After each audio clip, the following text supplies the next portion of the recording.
Welcome back, everyone, and thank you for joining me for another episode of Manny's School of Art. And last week we did some color wheels and some swatches. Today we are going to be moving on to episode 3, where we are going to do a simple little painting of a hibiscus plant or hibiscus flower using some very basic techniques and a few of the colors that we learned last week. So in the last episode we focused on how to create a color wheel using watercolors, and we also did some very basic swatches, which are some of the common techniques used when painting with watercolors. So in today's painting, we're going to be using greens, red, and a little bit of violet for our hibiscus flower. And we're going to be looking at how to do some gradients, some masking, and some layering to create our painting. Okay. So before we get started with that, I'm going to give you a tip. Whenever possible,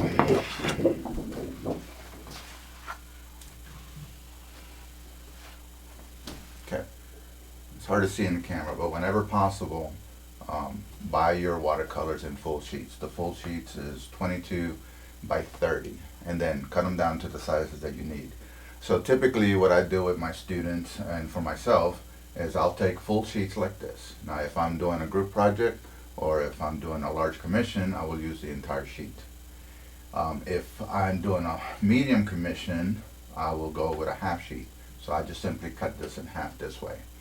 I keep this one here, and then I take this half and I divide it in half one more time. That'll give me like individual size for my students, and then I'll take this other one here and I'll cut it in half one more time, and these are good for small projects or cards. So from one sheet of paper you can see that we get 1, 2, 3, 4 different, or 3 different sizes that are pretty common when working with watercolors. I used a 140-pound watercolor, cold press. It's a very versatile watercolor paper. You can draw on it, you can paint on it, you can stretch it, so it works really, really well as an all-around paper. Alright, so let's go ahead and get ready to start doing this painting. Here's another tip that I use with my students all the time. Watercolor paper is expensive, and you don't want to damage it before you even start painting. So what I have my students do, I have them do their composition on regular paper, right? That way they can make changes, they can make corrections. If they don't like it, they can replace it, or they can redo it. Once they have a composition that they like, then we use a light table, or you can use a window or something to transfer it onto the watercolor paper. I'm actually going to put this copy of this hibiscus that I'm using for this drawing on my webpage so that you can download it if you'd like. Okay. Alright, to do the setup is pretty easy. Make sure that you have your drawing, then you pretty much have it the way you want it. And then before you wet the paper, make sure that you tape it down securely. You can use cardboard, you can use masonite board, you can use something that is rigid that you can tape this on. Now, of the sizes that I showed you, the smaller sizes, it's okay for you to tape these down.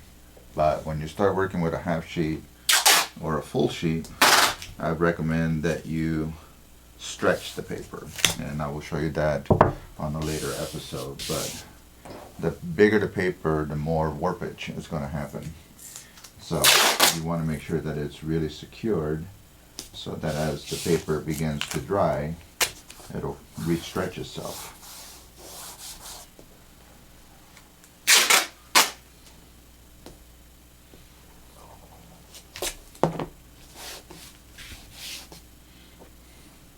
Okay, so there's the paper. So the first technique that we're going to do is the masking technique, and we're going to be using the liquid frisket to do that, and some cheap brushes that I got from Amazon. They're synthetic brushes, and I'm using 2 different sizes. Now, just like last week, before you actually use the brushes, put a little bit of dishwashing liquid on your hand and work it into the bristles. This will help with the cleanup. Then make sure that you give the frisket a really good shake and simply apply it. Now, I don't have to cover every single little thing on here. What I want to do is I really want to protect these edges for the most part, so that when I'm doing the background, right, I'm trying not to get the colors from the background onto the flower. So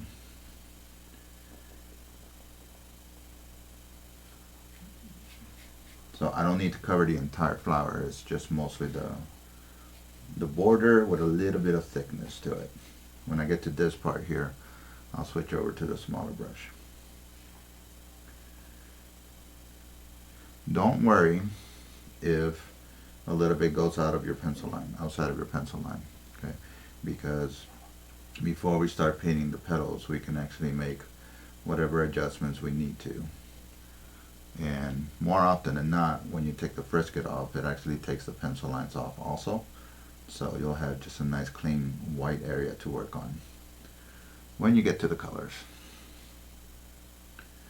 or when you get to the petals, excuse me.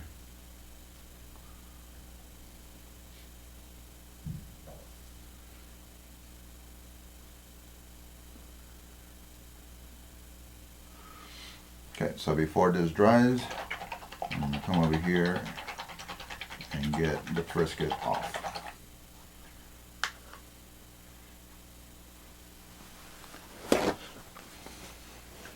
And as you can see, because I use the dishwashing liquid first, the brush actually came out pretty clean. So now use my smaller brush and get into these smaller areas.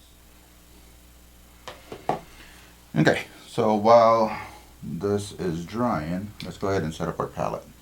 Now, I've mentioned that I'm one of those painters that likes to do all my mixing as I go, but for this video, I'm going to go ahead and pre-mix some of the colors just to show you, or to remind you of the colors that you're going to need. Being that this is a small painting, you're not going to need too many brushes. So I have my 3-inch brush that I'm going to use to wet the background. I have the 1/2-inch brush. I have the number 2 filbert and the number 2 round.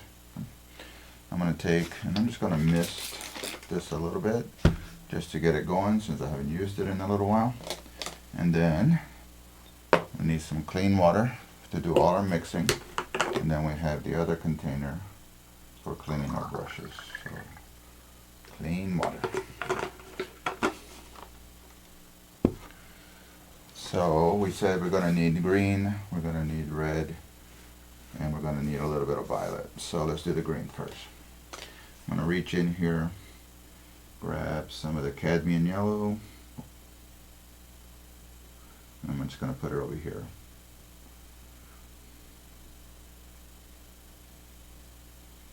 Or you can squeeze some out of the tube. I'm going to clean my brush, dry it.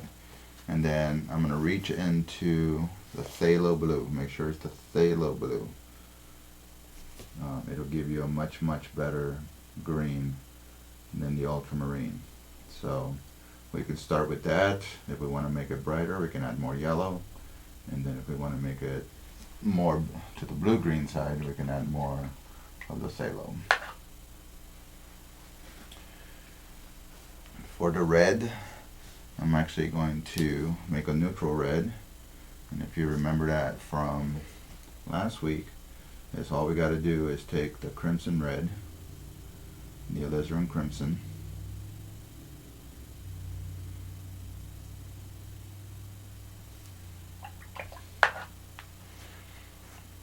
and add in some of the cadmium red, and they should neutralize each other and give you a very nice primary red. Needs a little bit more crimson. Remember that anytime you're going to pick up some new colors, to clean and dry your brush, so you're not contaminating the original colors from the tube.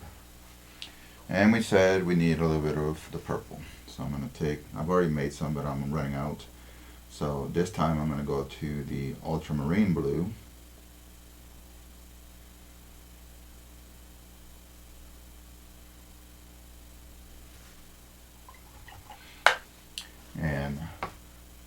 crimson, which is the darker red.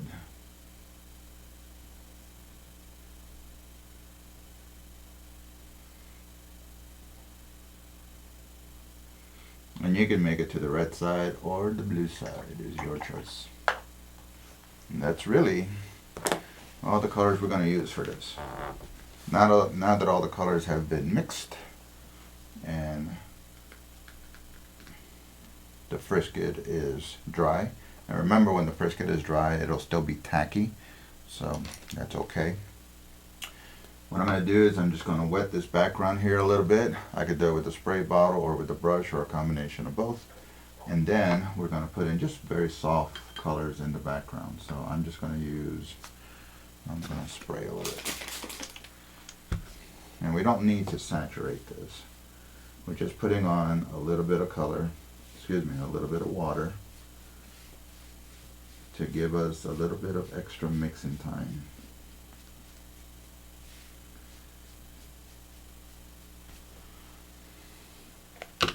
And I want to keep the background pretty quiet. Alright, we can always do more with it later if we change our minds, but for the most part I just want to keep relatively simple, and I'm just going to be working with the red, violet, and the violet. So, and I don't want to cover up all the white. So I'm just going to go ahead and start putting in some suggestions. If you get a little bit on the petals, it's not a big deal. That's exactly why the frisket is there. So I'm just keeping it loose, allowing the water to do a lot of the mixing for me.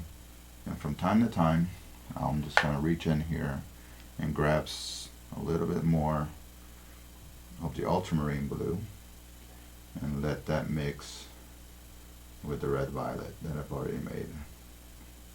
But I want to keep this subtle. The one thing that you got to remember about watercolors is they tend to dry a little bit lighter when the water evaporates. So sometimes you think you have it dark enough, and then when it dries you feel like, hey, I need to do more. So that's when the layering comes in. I want this area to stay relatively white here. And then I want to let it get darker as it comes down. But I don't want to go blue. So I want to put in the violet and then a touch of blue. Not much. Now the colors that I'm using is a choice. So if you rather do a different color for your background, there's nothing wrong with that.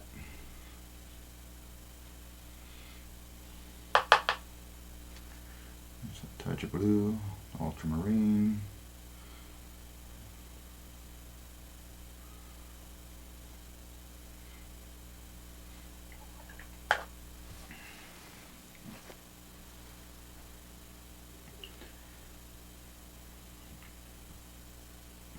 So all I'm doing here is I've dried my brush, and without adding any new paints, I'm just kind of like moving them around. Okay, because I want, for the background, I want everything to stay soft. So like here, there's a little bit of a harsh line right there. So I'm going to try to soften that up before the paper has time to dry.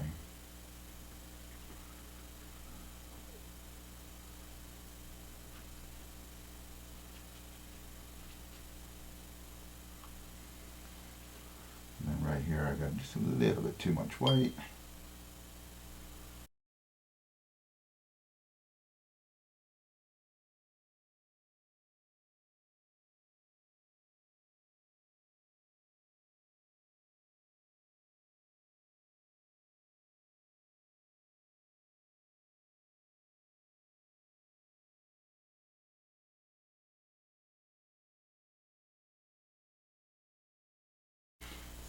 Alright, so the background is done for the most part, and we are ready to take the frisket off. Now I've dried this thoroughly.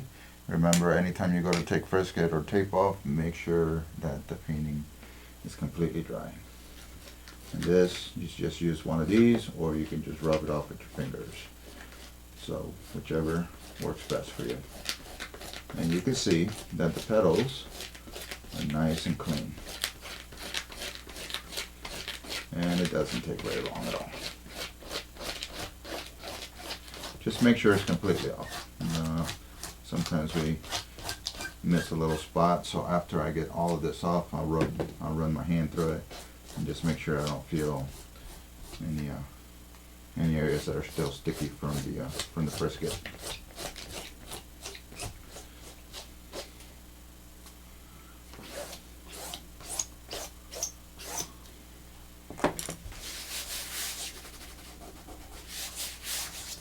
Okay. Now, before I start painting the petals, I'm going to lightly put this little area back in, and then using the frisket one more time, I'm going to put in a few dots right here where the little pollen things are for the flower. And that's because when I'm painting this petal and stuff, I want to keep those areas, I want to keep these areas bright. So I need to protect them. So I'm just going to use my little brush and put in areas where I think I want these dots to be. And that'll free me up when I'm painting the other stuff. I won't have to worry about these areas. I mentioned in last week's video that I don't like to use white paints when I'm working with watercolors. So it's important for me to protect areas that I want to keep white or bright. Because watercolors, you can put dark colors on top of light colors, but trying to put a light color on top of a dark color is very, very difficult. So while that's drying, I'm actually going to do the stem. Now, as in anything else, when we are working with art, whether you're drawing or inking or painting or whatever, one of the very first things that you need to decide on is where is the light source going to be from. I think I'm going to have my light source come in this way, and that means that like when I'm doing these leaves and these petals, the area that's facing the light will be lighter, the areas underneath and on the opposite side will be slightly darker. So this is a very thin area, very small area, so I'm just going to go with the traditional wet on dry. So I'm not going to wet the paper first. I'm using my number 2 round brush, and I'm going to think about where I want that light to be, and then I'm just going to leave some areas blank.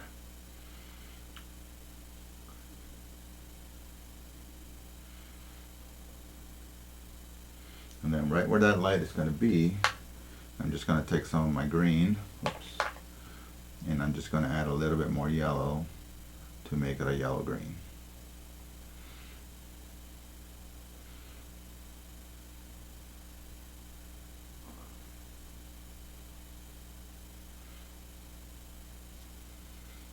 I think a little bit more yellow. There we go. And then I just kind of let them fade. Just like that. I'm not worrying about the shadows yet. So just the highlight and the mid-tone. I'm going to do this same thing with the stem. I'm going to do the right side with the darker green, and the left side with the yellow green. Oops, needs more yellow. There we go.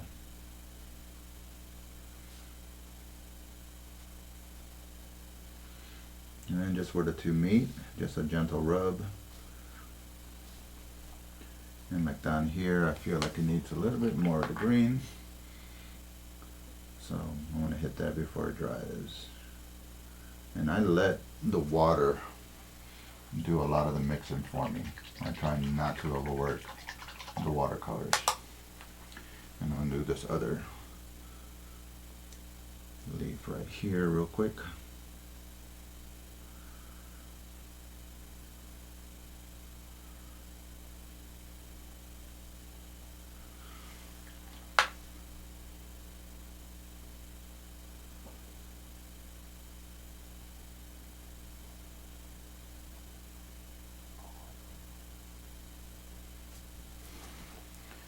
And that should be enough for now. And then once this dries, we can separate the stem from the leaves with a little bit more shadow work. There we go. Okay, I'm just gonna go ahead and dry this up a little bit, and then we'll start on the petals. Okay, so we're ready to start working on the petals now. So before I start, this is where your reference here can kind of help you. So what I've done with these little dotted areas that I've put in here for you with a little bit of cross hatching, that's telling me where I want my shadows to be.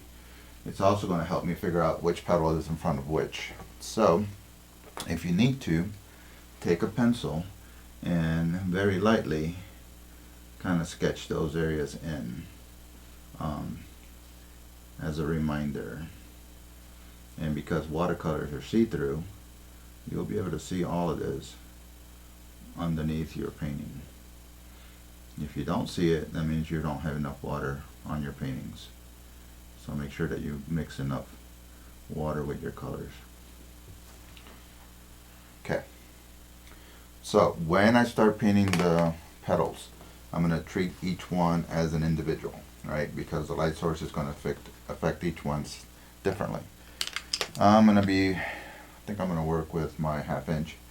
This is a brush that really holds its form really well. It doesn't have any bounce back, but it holds its form well, which lets me get into these nice little areas here.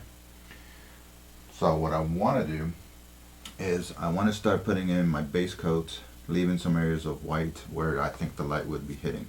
So I'm going to do this one first. I'm thinking that the light's going to be here, then as it goes down a little bit, that's why you have this shadow here. There's going to be a little shadow here and a little shadow as it goes this way as well. So the whitish area is actually going to be like right in this area right here. So what I want to do,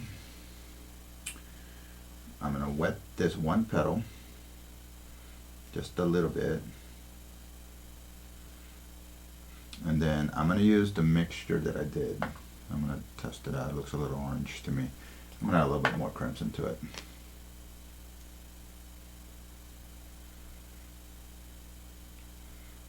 Yeah, I like that better. Okay, so what I want to do is I'm actually going to use my brush, and I'm going to go in the direction that I want these things to be. And I don't always use the flat end of the brush. Sometimes I just use the edge.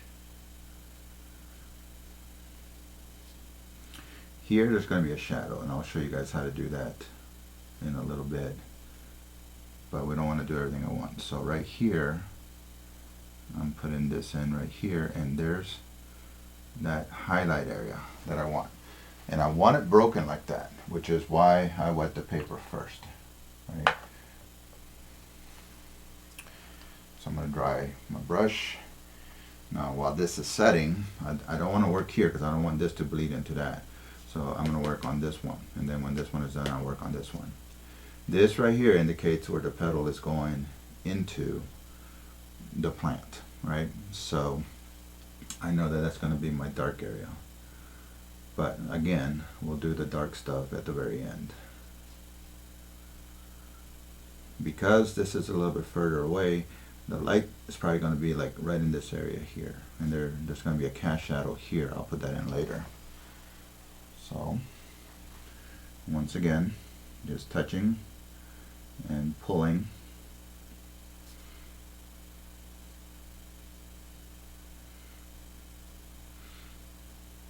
And then on this side, I'll try to keep my hand out the way.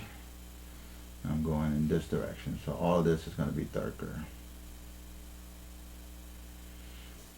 And then as it comes out this way, it's going to get lighter. Leave a little hot spot there. And then a little bit of shadow at the end. So over on this side. And notice that I'm sticking with the bigger brush. Sometimes at school, the students will ask me, well, why don't you like outline it? Well, because I actually want this to look natural, and if you start outlining stuff, it looks very cartoony. So it just really depends on the effect that you're trying to get. Okay. So while this one is drying, I can start on this one. So this, when this petal is doing this, so the highlight area is going to be right here, right before it goes down. So I'm going to wet this and wet the whole petal.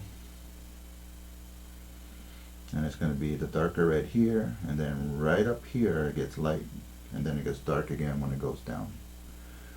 So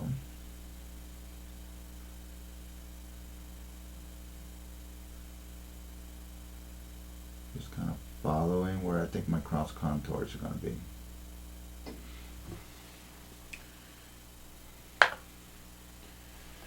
And then right here on this edge, a little bit, just a little bit right there, a little more.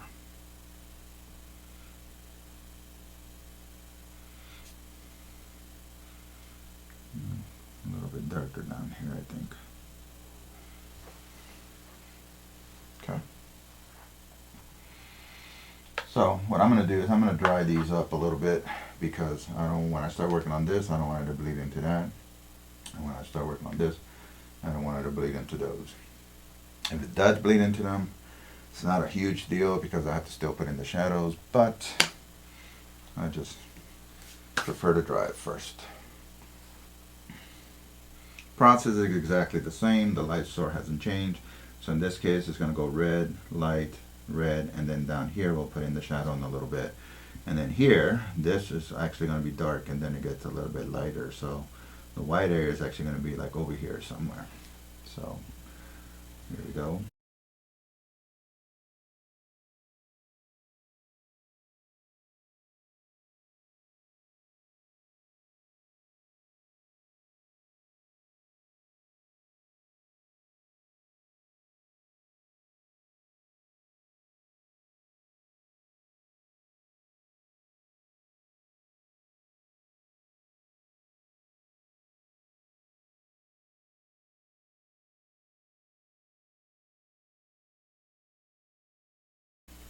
While this is drying, I can go back to working on the stem.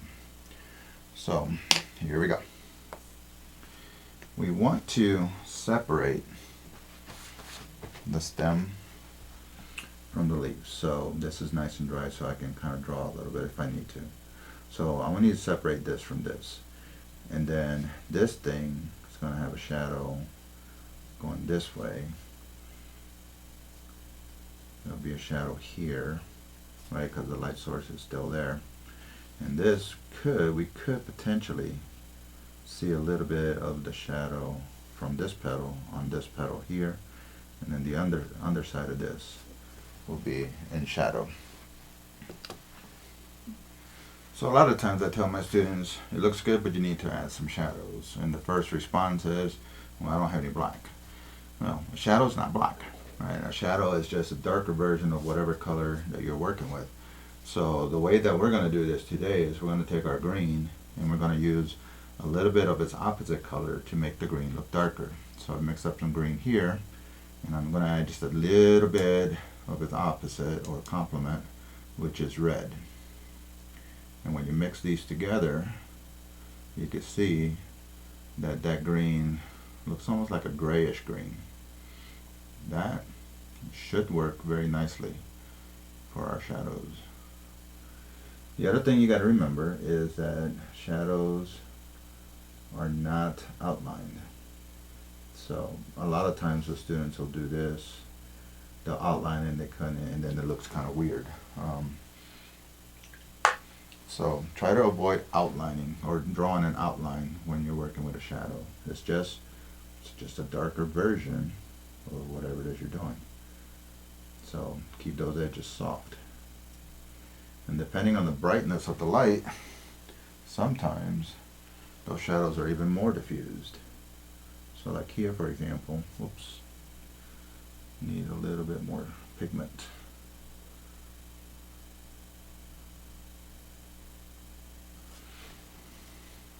And then before it dries, I'm just gonna fade that out a little bit. Otherwise it looks kind of weird if you just leave a hard outline there. There are times when that happens. If you have a really bright light, it'll create some really crisp lines on the shadows. But more often than not, when you're outside and you have diffuse light, that's not going to happen as much. So I'm thinking there's got to be a shadow underneath this petal, and then it fades. And then right here, just touch it with a little bit of clean water.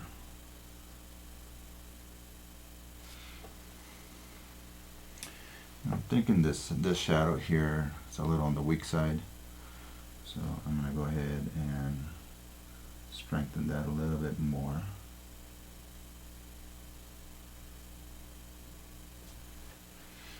Now for the stem, or excuse me, for the petals, is the exact opposite.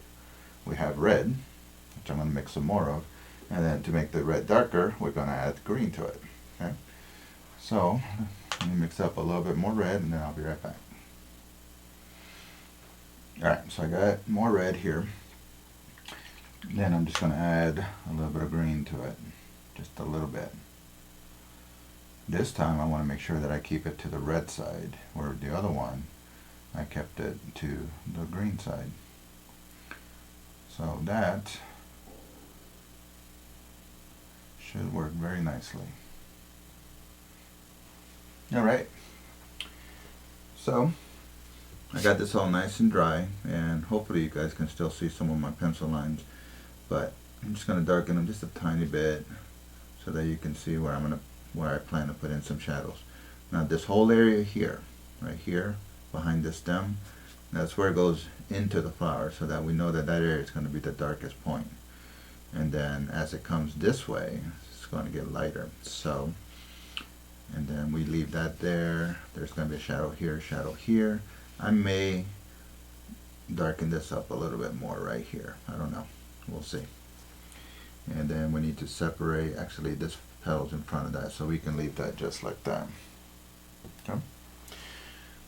So the reason that I wanted to make sure that this was completely dry is because I need to wet the surface first. And there's the color that I mixed, so that's the red with a little bit of the blue, or excuse me, of the green to dull it. So what I'm going to do is this. When I get ready to put the shadow in, since I want it to be soft, I'm going to wet past that line, past my pencil line, with some clean water. And not a lot, right? Because you don't want to accidentally activate the color that's underneath.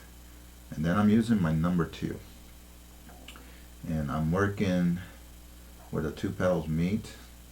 I'm going to start there, and then as I go that way, I want it to fade. So this is what's really going to help us separate the petals from each other. So right here I wanted to start fading, so all I need to do is clean and dry my brush, and because the paper is wet in that area, I can move these colors around.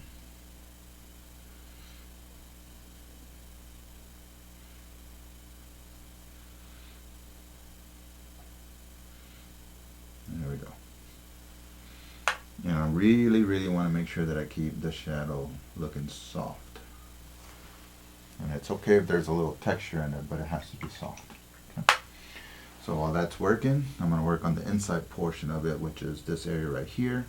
And I need to fade it towards this petal, right? These petals are overlapping, so I don't need to worry about that. For this one, I do have to worry about it. So I'm going to wet this area here. I'm going around the stem, and I'm going into this petal here. And then again, just like before, I'm going to start at the darkest point right here, and then as I go up, I want it to fade it. So before it dries, just dry my brush a little bit and fade it up. I think I want to go just a tiny bit darker here. Now you'll notice I didn't do the stem. Not yet. I want to keep that separate. So you can see how much the contrast is changing. I want to do this part right here. down here. A little too much there. Still working with the same mixture. Oops, sharpen my brush.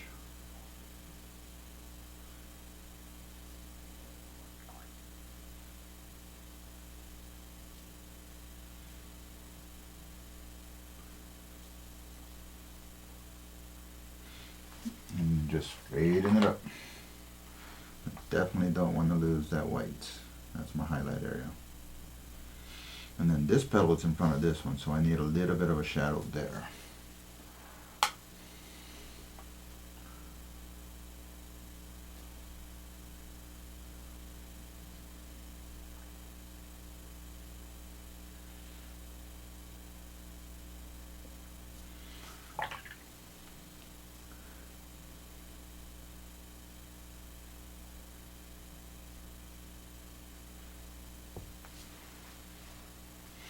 And then I definitely want to get a little bit shadow here and a little bit more there so that it looks a little bit more unified. Not too much though. I don't want to get carried away with this.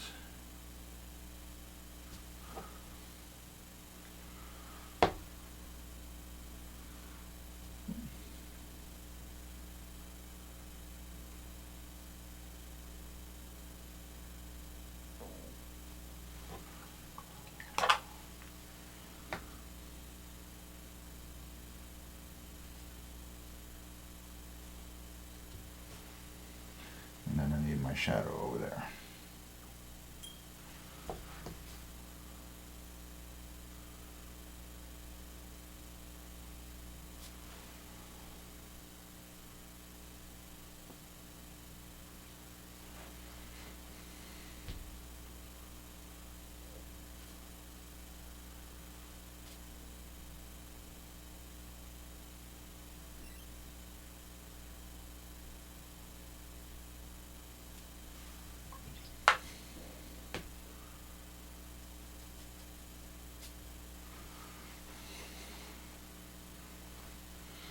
Alright, a little bit more there. A little bit too bright right here to me. And as you're doing this, you kind of see things and you make your adjustments. So right here needs to be just a little bit more.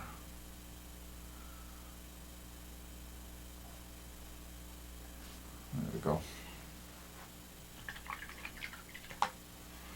Now while that's drying, I'm just going to use this right here, my number 2 sable, and I'll take some of that good green that I had,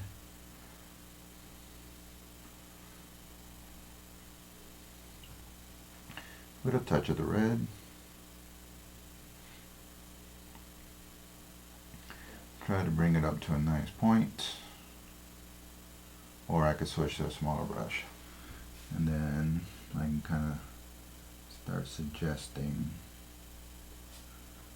some of the little petals, some of the details on the leaves.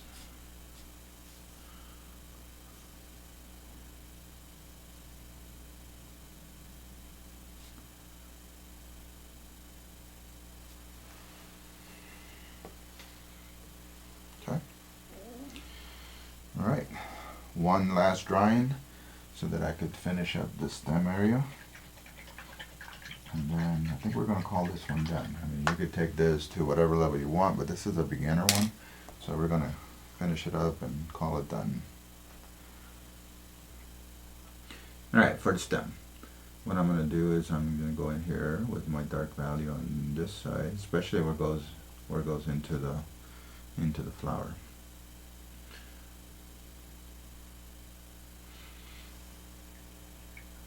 And then on the left edge, I'm just going to use my brush to remove a little bit of the color and go in, especially up here, with some red.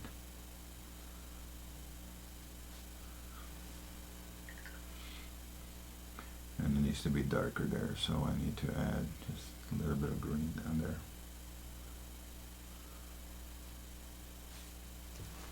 Okay. For for this part here, all I'm going to do is I'm going to take the red. Actually, if I'm not mistaken, it should be more of a orangey color. So I'm going to take the red and a little bit of yellow, just to make more of a red-orange. And I want to keep it soft, so I'm just going to take some clean water, wet this area,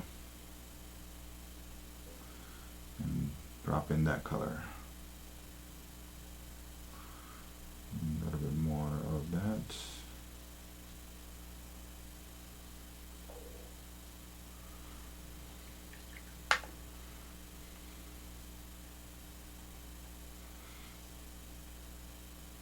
Leaving this area lighter because the light's coming from this side.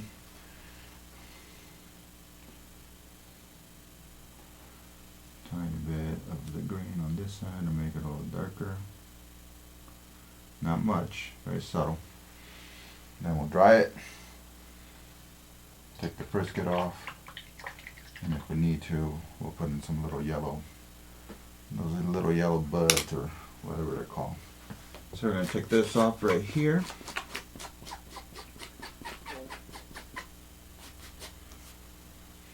I think we're going to put in a little bit of yellow in there, a little yellow orange on the ones that are in the shadow side, and then I think we'll be done.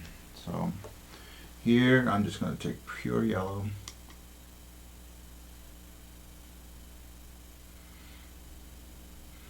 and I'm just going to kind of drop it into where the frisket was. Don't worry if a little bit of the white shows up. And then on the opposite side here, while that's wet, I'm just gonna throw in a little bit of the cad red, allowing some of that yellow to show through. And then after this is all nice and dry, I can erase the pencil lines or leave them. Some artists like to leave theirs. I prefer to take mine off, but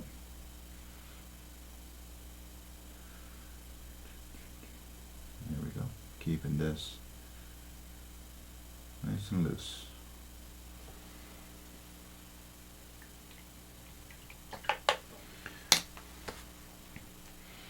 So there we have it. Pretty straightforward, simple little painting using minimal colors and minimal techniques. This would be a great gift for Mother's Day that's coming up soon. So let's take a closer, let's go ahead and take the tape off and see what we got.